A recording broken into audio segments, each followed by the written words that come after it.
একই রাজত্বন। কে তুমি? কয়েদি। কয়েদি? তোমার হাতে ছিন্ন শৃঙ্খল, তবে কি তুমি পালিয়ে এসেছি? পালিয়ে এসেছো? ওই অত্যাচারী মেহের কোলের শৃঙ্খল ছিঁড়ে হাত ভেঙে আমি পালিয়ে এসেছি। কারাগার থেকে তুমি পালিয়ে এসেছো? তাই এখানে কেন? ধরা পড়বার ভয়ে বেদিক ভুলে আমি ছুটে চলে এসেছি। আমি জানতাম না যে এদিকেই রাজত্ব। কোন দিকে পালিয়ে গেল? কোন দিকে গেল? ওই লক্ষ্মীরা ছুটে আসছে। ওগো তুমি চাই হও, আমাকে বাঁচাও, আমাকে একটু আসছো। বাবা, তুমি কেন তুমি জেল থেকে পালিয়েছো বলো তো? জানে একজন মানুষের কাছে হিংস্র পশুদের হাত থেকে বাঁচবার জন্য আজ আমি শরণাগত এসেছি মাতৃ জাতির করুণার দ্বারে।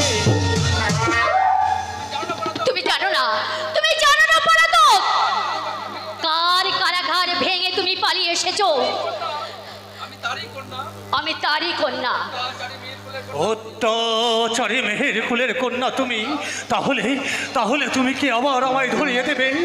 14 বছর অন্ধকার কারাগারে থেকে আজ আমি এসেছি পৃথিবীর মুক্তালয়, নীল আকাশের তলায় দাঁড়িয়ে নিয়েছি। সে কি আমার বন্ধ হয়ে যাবে? তুমি 14 বছর বন্দী ছিলে? হ্যাঁ, রক্ষীরা বলতো আমি 14 বছরের বন্দী। তোমার অপরাধ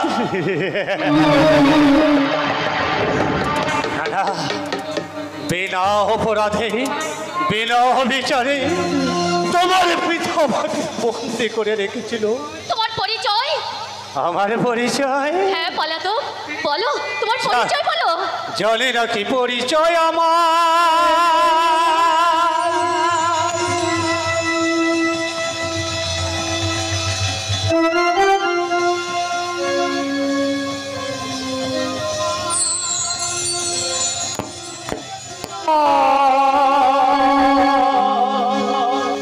মনে আমার জলে আগুন, বুকে হাহাকার,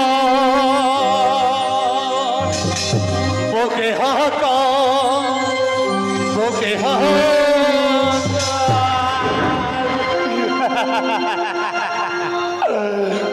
আমার পরিচয় ভুলে গেছি। নির্যাতনে অনাহারে অনিদ্র ওই বয়হীন কারাগারের মুক্ত থেকে আমি যে স্মৃতির শক্তি সব হারিয়ে ফেলেছি। রক্ষীরা বলে, কি বলে? আমি পাগল।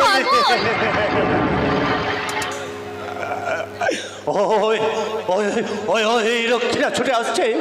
তাই তো আমি কোথায় যাই, কোথায় লুকাই? ভয় নেই, আমি তোমাকে বাঁচাবো।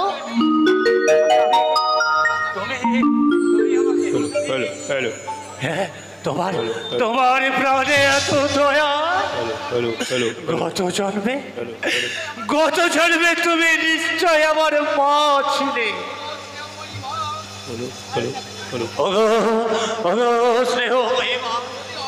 যদি অভয় দিলে তবে আমায় তুমি লুকিয়ে রাখো। রক্ষীরা এসে পড়লো বলে ভয় নেই তোমার। আমি সম্রাট নন্দিনী, আমার অনুমতি ছাড়া এই উদ্যানে কেউ প্রবেশ করতে পারবে না। কেউ আসবে না? সত্যি বলছো মা? হ্যাঁ, আমি সত্যি বলছি। তুমি মালতী কুঞ্জের পিছনে লুকিয়ে পড়ো, কেউ তোমাকে দেখতে পাবে না। যাও পলাতক, তুমি লুকিয়ে পড়ো। কেউ দেখতে পাবে না? আর যদি তারা আমায় দেখতে পায়, তারা আমাকে বেঁধে নিয়ে গিয়ে তাহলে তুমি আমায় রক্ষা করো মা। করবো মা বলে রেখেছি। ছেলের দুঃখ বুঝো মা, তোমার ভালো হবে মা, পলাতক তোমার ভালো হবে। জানে না কে এই পলাতক, নিজের পরিচয় পর্যন্ত হারিয়ে ফেলেছে। জানে না ও কোথায় যাবে, কে দেবে ওকে আশ্রয়। আমার পিতার কঠোর শাস্তির চাবুকের হাত থেকে কে ওকে রক্ষা করবে? কে দেবে?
বামন ছিল, ত্রেতায় ছিল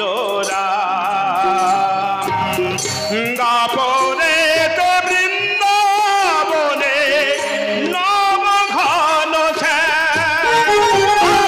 আর সত্য যুগে বামন ছিল, ত্রেতায় ছিল দাপরে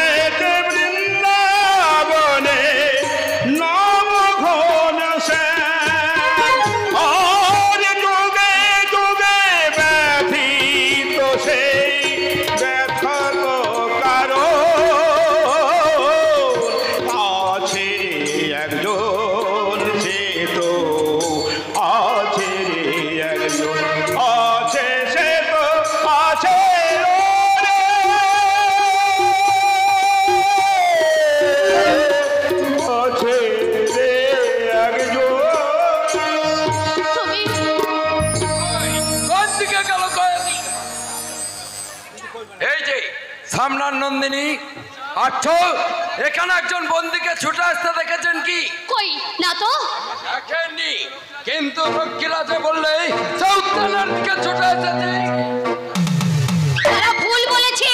আপনি প্রাসাদে যান সামনার নন্দিনী, আমি উদ্যান অনুসন্ধান করে আসছি।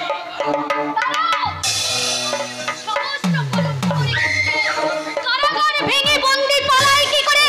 তোমরা কি ঘুমিয়েছিলে? অকমনো দল এই শক্তি নিয়ে তোমরা রাজ্য উদ্ধার করবে? ছি ছি ছি। আপনার ভর্ৎসনা জন্মার সময় আমার নেই। আমার অনুরোধ, আপনি প্রাসাদে ফিরে যান।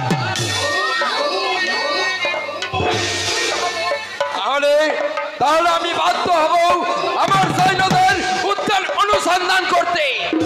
দাঁড়াও, আমার অনুমতিতে ক্ষুণ্ণ করলে আমি তোমাকে বন্দী করতে বাধ্য হব সেনাপতি। মনে রেখো, আমি সেনাপতি। ভুলে যেও না, বেতনের বিনিময়ে তোমার শির আমার পিতার পদতলে নির্ধারিত। এই কথা তুমি মনে রেখো। আমি পাদুকা পয়ে ভিত্ত নাই, আমি রাজরক্ষক।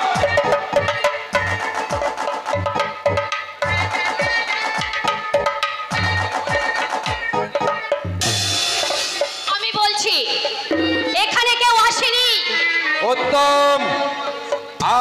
উদ্যান অনুসন্ধান করছি। যদি কোনোদিন প্রমাণ হয় যে আপনার সহযোগিতায় বন্দি পালাবার সুযোগ পেয়েছে, সেই দিন সম্রাটের দরবারে আপনাকে দিতে হবে এই অন্যায়ের চরম কৈফিয়ত। একজন নির্যাতিত সর্বহারা মানুষের জন্য। মানুষ? আমি? হ্যাঁ তুমি। আমি মানুষ? হ্যাঁ। তুমি সত্যি বলছো যে মানুষের স্থানে সবার উপরে আমি সেই মানুষ? না না, বিশ্বাস হয় না। মানুষ হলে আমি কারাগারের অন্ধকারে থাকবো কেন? মানুষ হলে কারারক্ষীর ভয়ে নিজেকে লুকিয়ে রাখবার জন্য এই ভয়ের কাছে কাঁদবো কেন? মা, মাগো, তুই বলতো আমি কি তোদেরই মতো মানুষ? হ্যাঁ হ্যাঁ বাবা, তুমি মানুষ। মানুষ আমাদের চেয়েও শ্রেষ্ঠ মানুষ। বাবা বাবা বাবা, মা মা বলেছে আমি শ্রেষ্ঠ মানুষ। কেউ আর আমাকে ঘৃণা করবে না, সকলেই বুকে তুলে নেবে। কিন্তু মা, আমাকে ওই মানুষের সমাজে যাবার পথ দেখিয়ে দে মা। সেনাপতি রাগ করে চলে গেল, হয়তো সে আমার আসতে দেখতে পেলে রাজার কাছে ধরে নিয়ে গিয়ে তারা আমাকে আবার চাবুক মারে। চাবুক মারবে তোমাকে? ওই রক্ষীরা তোমাকে চাবুক মারতো? চাবুক মারতো, প্রত্যেক দিন 25 করে চাবুক মারতো। দেখবে দেখবে তার চিহ্ন, এই দেখো, এই দেখো। আঘাতের ক্ষত দেখে তুই আতঙ্কে শিউরে উঠলি মা।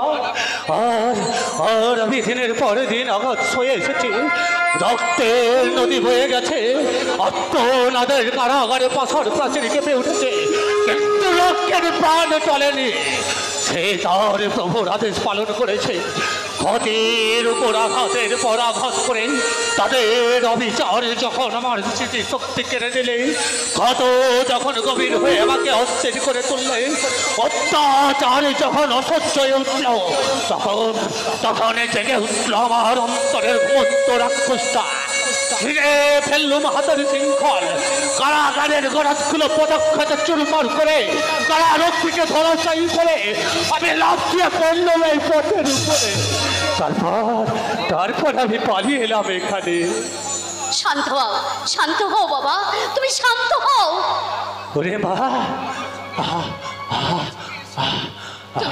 তুমি আমার সঙ্গে এসো পলাতো, আমি তোমাকে পালিয়ে যাবার পথ দেখিয়ে দেব। আরে মা না, আর তোকে আমার জন্য ভাবতে হবে না, আমার পথ আমি নিজেই দেখে নেব। না না, তুমি যেতে পারবে না।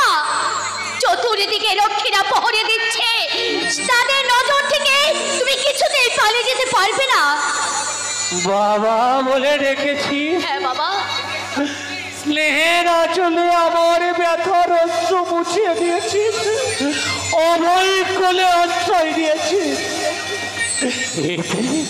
এতেই আমি সুখী রে মা, এর চেয়ে বেশি আর কিছু চাই না রে মা। চাই না আমি তোকে বিপদের গর্ভে ঠেলে দিয়ে নিজেকে বাঁচাতে আমি চাই না। বাবা তুই জানিস না মা, রাজচরিতার শাস্তি কি ভীষণ, কি ভয়ঙ্কর। আমি চললো ওই বিপদের গর্ভে ঝাঁপিয়ে পড়তে। হয়তো জীবনে আর কখনো তোর সঙ্গে দেখা হবে না রে মা, তোর সঙ্গে দেখা হবে না। বাবা তুমি যেও না বাবা, তোমার বিপদ হতে পারে, তুমি যেও না, যেও না বাবা, যেও না। চলে গেল আমার কথা না শুনে। জানি না কোথায় যাবে, কে কি করবে, কে দেবে ওকে আশ্রয়, কে দেবে ওকে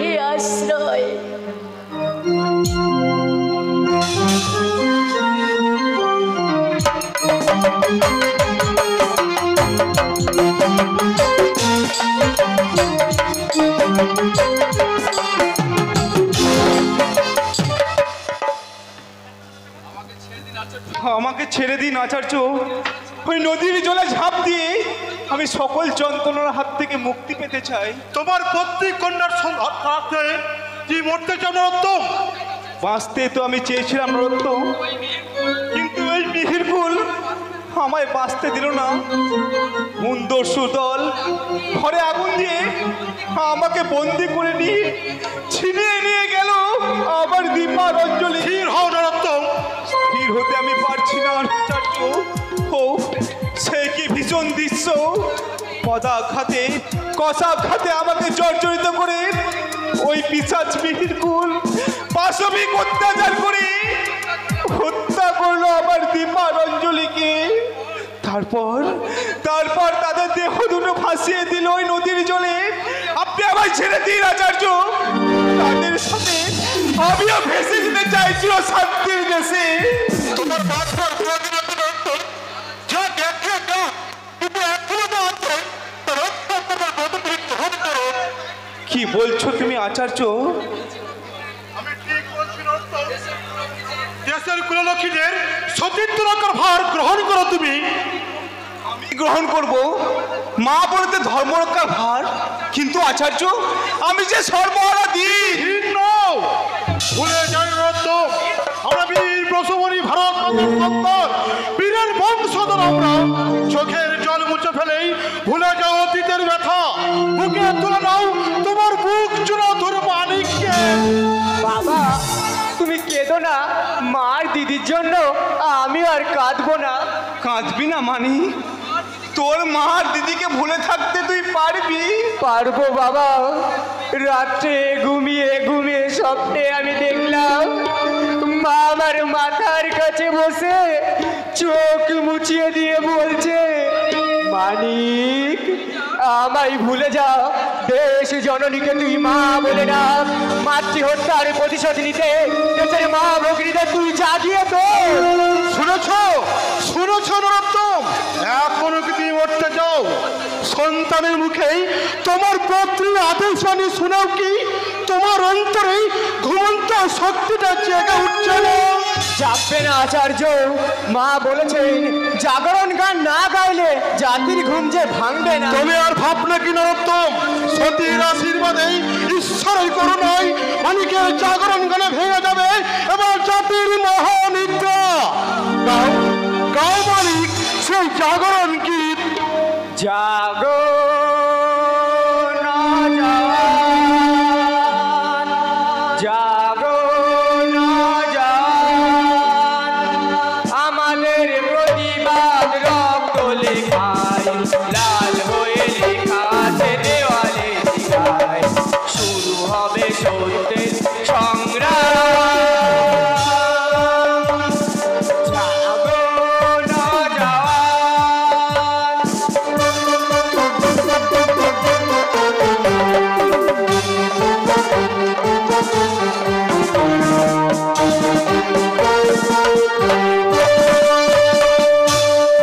আরো বহু দুর্গম পথ পার হতে হবে,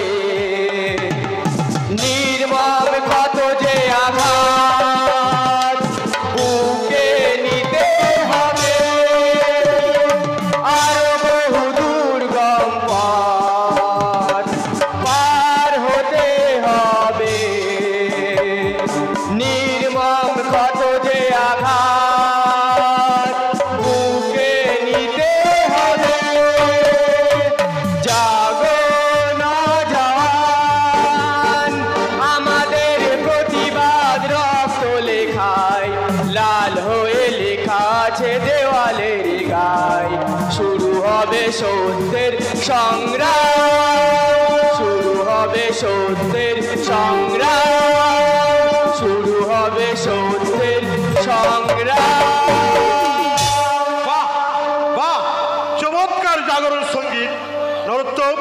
আর চিন্তা নেই, এবার জাগরণীর ভৈরব সুরেই নিদ্রিত জনস্থিতিক জাগ্রত ঝাঁপিয়ে পড়বে ভারতের মুক্তি সংগ্রামে। বহু বছরের জমাটপাত অন্ধকারকে দূরে সরিয়ে দিয়ে টেনে আনবে নবীন প্রভাত সূর্যকে। মাতৃ অপমানের প্রতিশোধ নিতেই মাতৃমন্ত্র দীক্ষিত সন্তান মাতৃ নারী নির্যাতনকারী দস্যুরা সুরক্ষা আমি উল্কা কে উল্কা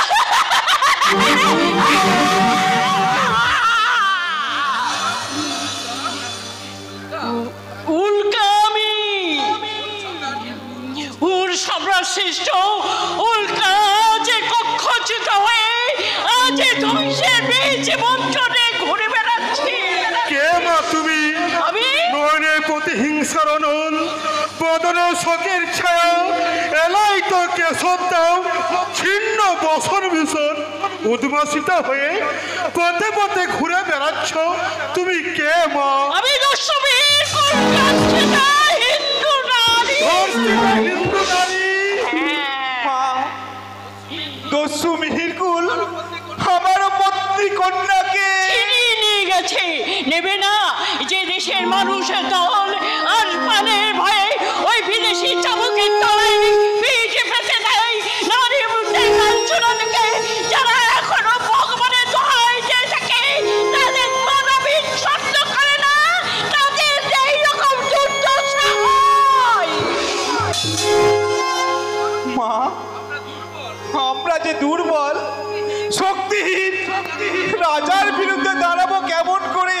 না পারো কাজু কাজু কাজু কেঁদে কেঁদে ঘরের প্রতিটি ঘরে ঘরে তোমাদের মা বোনদের লাঞ্ছনার কাঁদে কেঁদে কেঁদে শুনিয়ে এসো।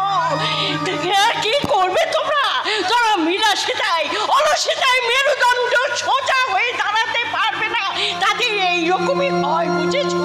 তুমি ঠিক বলেছ মা, দীর্ঘদিনের অলসতায় আমরা হারিয়ে ফেলেছি আমাদের শক্তি, তাই নির্বাদে সইতে হচ্ছে এই অমানসিক অত্যাচার, শুনতে হচ্ছে কুলনারীদের ধর্মনাশের কাহিনী। শুনেছ বুঝি? দেখনি ওই ধর্মহারা আজ ধর্মহারা নারীদের নিদারুণ লাঞ্ছনা। তবে যাও শুনে এসো, দেখে এসো ওই পিছাচের প্রমাদ কক্ষে ধর্মহারা নারীদের নির্যাতন। শুনে এসো ওই পিছাচের রজ্জ হাসি।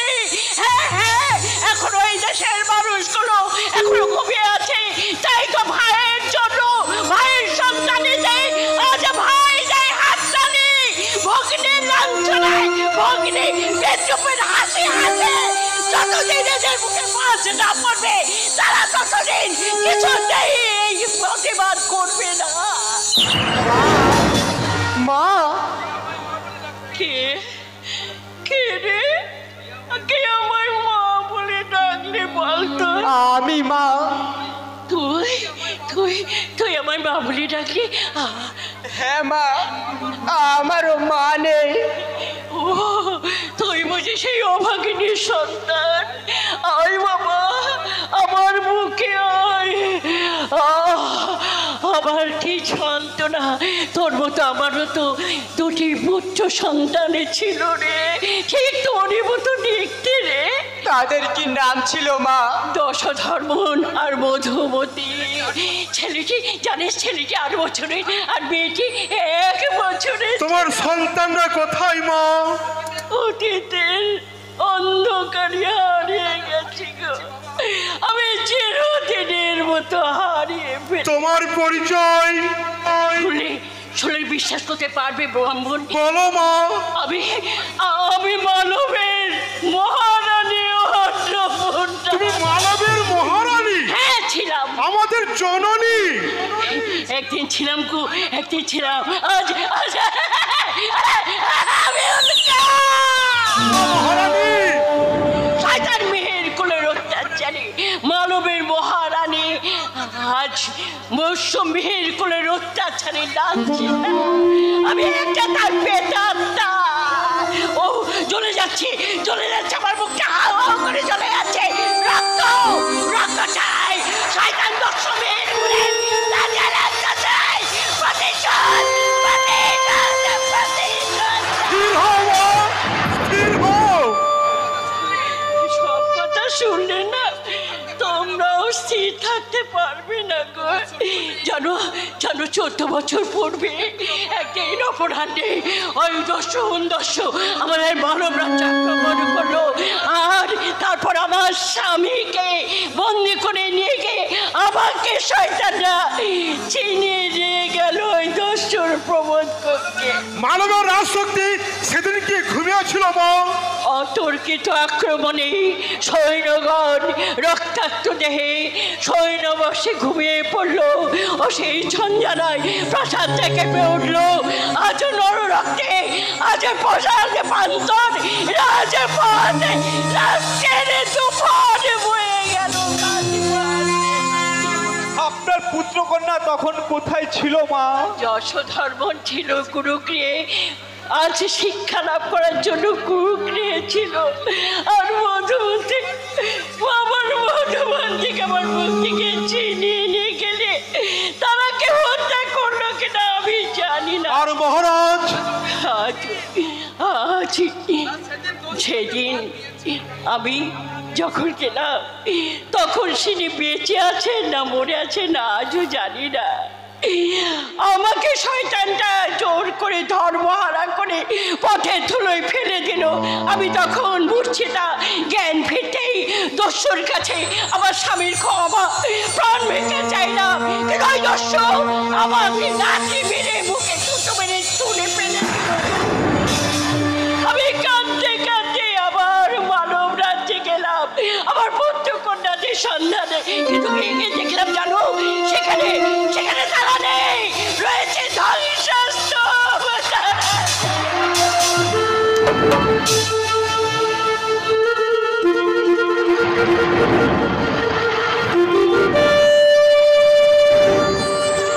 কে তুমি? আমি পাগল। ছেড়ে দাও, ছেড়ে দাও, আমার ছেড়ে দাও। আমি যাব না সেই অন্ধকারে। আমি থাকতে পারবো না, সইতে পারবো না কারারক্ষণের নির্মমে কথা। ভয় নেই, আমরা হুন নই। তোমরা হুন নও। তুমি কারাগারে কেন ছিলে? হ্যাঁ, আমি পালিয়ে এসেছি। কোন কারাগারে? কতকাল কারাগারে ছিলি বলো না? কারে মনে নেই?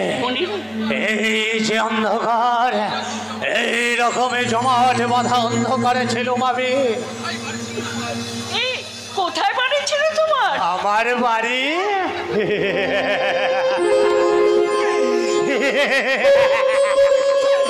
পাগল, এরা সবাই পাগল। না না, এরা পাগল নয়, এরা হন সৈন্য। আমাকে ধরতে এসেছে। আমি পালাই। না ভাই, আমরা তোমার ব্যবসায়ী বন্ধু। তোমরা আমার বন্ধু? মিথ্যে কথা। আমার বন্ধু তো ওনার নির্যাতনার অন্ধকার। বিশ্বাস হচ্ছে না? বেশ বেশ, আমার পিঠে হাত ফুলিয়ে দেখো, বন্ধুত্বের নিদর্শনে কেমন ছাপ পড়া আছে।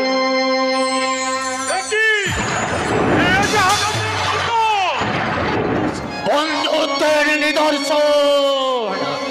চাবক বন্ধু চাবক, আমার পিঠে প্রত্যেক দিন 25 ঘা করে পড়তো কিনা? কোন কারাগারে বন্দি ছিলে?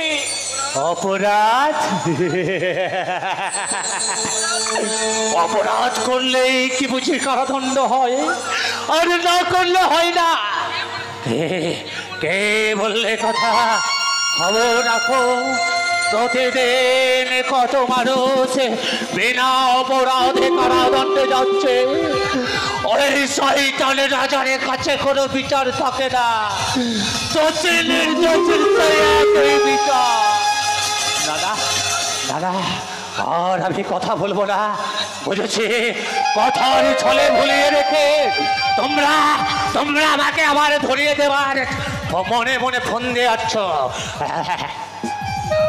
দাঁড়াও বন্ধু, আমরা তোমাকে ধরিয়ে দেব না, তোমাকে আমরা লুকিয়ে রাখবো। কি বললে? আমায় লুকিয়ে রাখবে? কিন্তু ওই অত্যাচারী রাজা জানতে পারলে তোমাদের সবাইকে ধরে চাবুক মারবে। আর সেই চাবুকের আঘাত সইবার শক্তি তোমাদের আছে? না, নেই। সে শক্তি তোমাদের নেই, কিন্তু কিন্তু আমার আছে। এই দেখো আমার হাতে তোমার হাতে ছিন্ন শৃঙ্খল। হ্যাঁ, অনেক অত্যাচারের শিকল ছিঁড়ে আমি বেরিয়ে এসেছি, তবু পালিয়ে বেড়াচ্ছি কেন জানো? তারা অসংখ্য, আর আমি একা। একানো বন্ধু, আমরা আগে 30 কোটি ভাই। বাবা বাবা বাবা বাবা, পাগলের ভাই 30 কোটি বন্ধু। হ্যাঁ ভাই, এই 30 কোটি বন্ধু মিলে আমরা তোমার রক্ষা করব। বাবা বাবা বাবা, কি আনন্দ, কি আনন্দ! 30 কোটি মানুষ আছে পাগলের সহায়। এইদিকে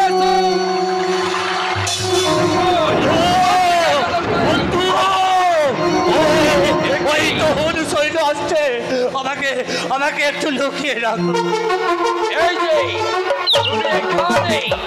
তোমরা তাহলে রাজদ্রোহী, রাতের অন্ধকারে নির্জন পথের মাঝে দাঁড়িয়ে রাজস্বর বলদের মন্ত্রণা জপছ। হ্যাঁ, আমরা সে অত্যাচারী দানবের জন্য সুযোগ খুঁজে বেড়াচ্ছি। সাবধান রাজদ্রোহী, গৃহশত্রু বিভীষণ। কার সামনে দাঁড়িয়ে তোমরা আজ পালন করছো?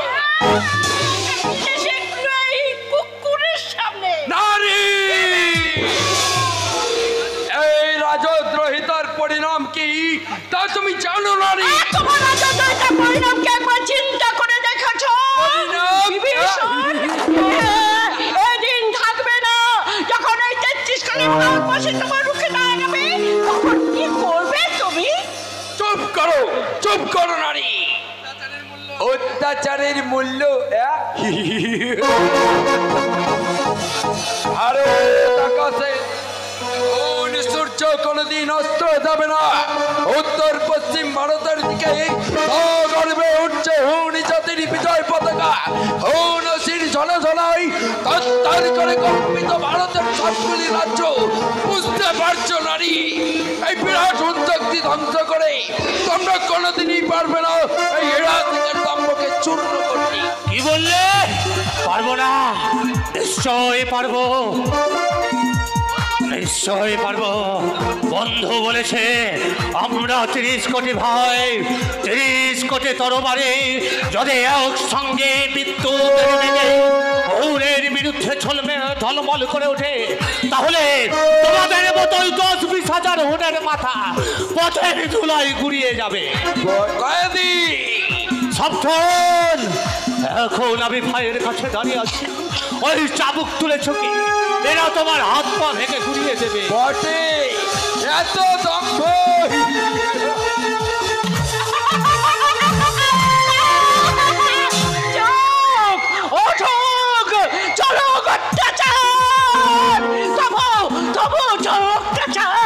দেশের মাঠে লালে লাল হয়ে যাক, খুলে পড়ুক, তা না হলে খুলে পড়বে না।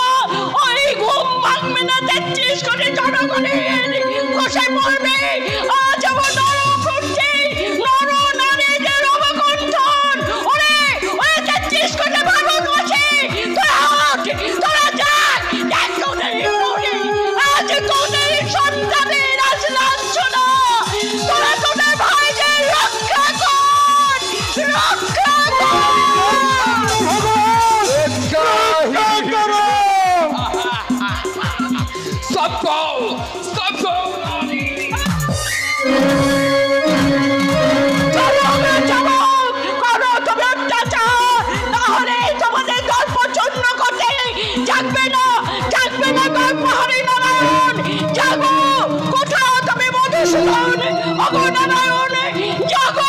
জাগো, তুমি নারীর লজ্জা নিবারণ করো।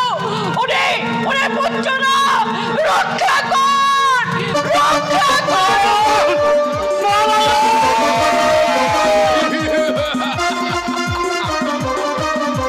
এইবার এই দাম্ভিকা যদা হি ধর্মস্য গ্লানি ভবতি ভারত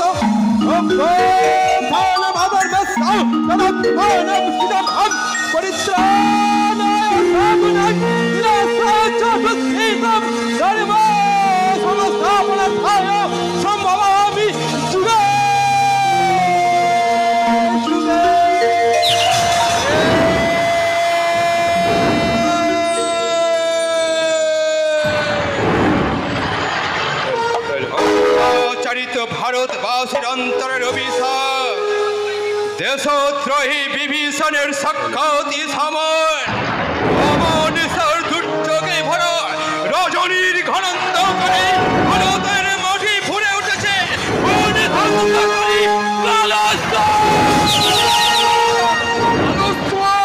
অত্যাচারী দানব চাবুক ফেলে না তো মুখে পথ পরিত্যাগ কর নতুবা আমার এই উন্মুক্ত তরবারি তোর বক্ষ ভেদ করবে।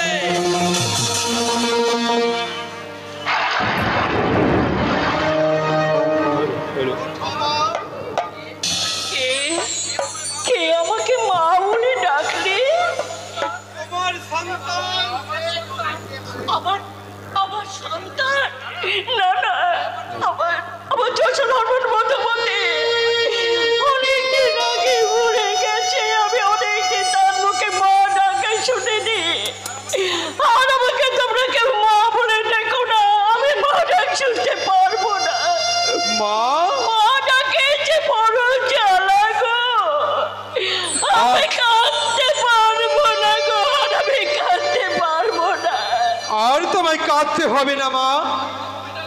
কি বললি তুই? কাঁদতে হবে না? আমি কাঁদতে হবে না? না না মা, আমি মুছিয়ে দেব তোমার চোখের জল, ফিরিয়ে এনে দেব তোমার হারানো পুত্র কন্যাদের। সত্যি বলছিস? আমার হারানো দর্শবন্ধন আর মধুমতিকে ফিরিয়ে এনে দিবি? বল, সত্যি বলছিস বাবা? তোমার পদ স্পর্শ করে শপথ করছি মা, তোমার স্বামী পুত্র কন্যাদের ফিরে এনে দেবো। শয়তানদের ধ্বংস করে ভারতের ছিঁড়ে পড়ব স্বাধীনতা সৈন্যকে, আর ওই দশমীর কুলের পক্ষ রাখতে লাগিয়ে দেব তোমার চরণ। মহাশ্মশানে মহাকালের মন্দিরে আমি প্রাণীর মন্দির জাগিয়ে দেবো ওই রক্ত টিসেরা ডাকে লিখে, আর মনের অঞ্জলি দেবো রক্তজন। তুই জাতির করে তুলে দিবি সংগ্রামের হাতিয়ার, এনে দিবি ওই শয়তান মিহির কুলের বুকের তাজা রক্ত। আর আমি সেই রক্ত দিয়ে ওই শ্মশানকালীর চরণ ধৌত করে আমি নির্বাচিত করবো আমার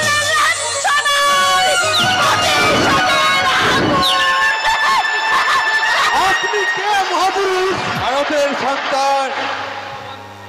ওঠো বন্ধু, দুর্যোগের ঝড় থেমে গেছে।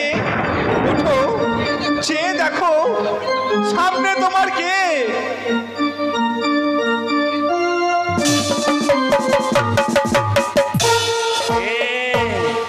কে তুমি? মানুষ মানুষ?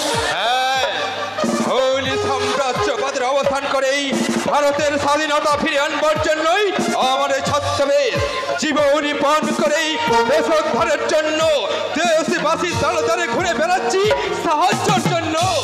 আপনারাও ভারতবাসী, আপনারা আমাকে সাহায্য করুন। বন্ধু, বন্ধু, ভারতের মুক্তি সংগ্রামের মহানায়ক এক ছদ্মবেশী দেবতা, একে বরণ করে শ্রদ্ধার আসনে দাও বন্ধু। হে দেশপ্রেমিক, মহানগর আদেশ আমি মাথায় তুলে গ্রহণ করব। শুনুন আচার্য, ভারতকে হুন কবল মুক্ত করতে হলে সর্বাগ্যে চাই জাগরণ গান।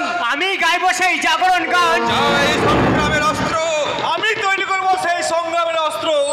আর সৈন্য সংগ্রহের জন্য আগামী পরশু গভীর রাতে এক বিশেষ সভা আহ্বানের ভার আমি আপনাকে দিলাম আচার্য। আদেশ আমি সারঙ্গ পালন করব। তাহলে এদের নিয়ে আপনি ওই মহাকালী পর্বত পর্বতে মা মহাকালীর মন্দিরে আত্মগোপন করুন। মহাকালী পর্বতে? হ্যাঁ, মহাকালীর পর্বতে। ওই মহাকালীর মন্দিরেই আজ হতে হবে বিপ্লবীদের মুক্তির সাধনা ক্ষেত্র। হীরা সিং তার পরাজয়ের প্রতিসন্ধিতে কালো স্বরকে বন্দী করতে কালে প্রভাতে কেঁপে উঠবে ভারতের পথপ্রান্তর, চলে উঠবে অত্যাচারের অনল, আর সেই পালায় অনল ভেদ করে মৃত্যুর সমুদ্র পরে ফিরিয়ে আনতে হবে আমাদের জন্মগত স্বাধীনতা।